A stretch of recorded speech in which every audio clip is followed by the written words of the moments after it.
What is the difference between TCP and UDP? And why is this question asked so often in cybersecurity interviews? Let's break it down in a simple way.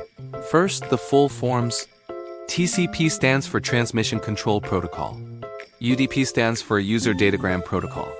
Both TCP and UDP work at layer 4 of the OSI model, which is the transport layer. The transport layer is responsible for how data is delivered between systems. Let's start with TCP. TCP focuses on reliability.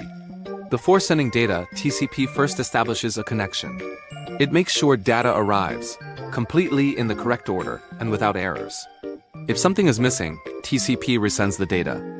A simple everyday example of TCP is sending an important email or loading a website.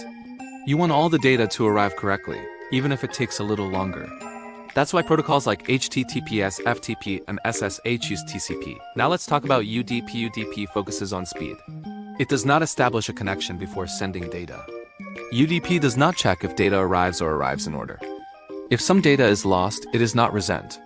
A simple everyday example of UDP is video streaming or online gaming. If one video frame is lost, you don't want the video to pause. You want it to keep playing. That's why DNS, video streaming, and voice calls often use UDP. So in short, TCP is reliable but slower. UDP is fast but less reliable. Here's a quick interview tip.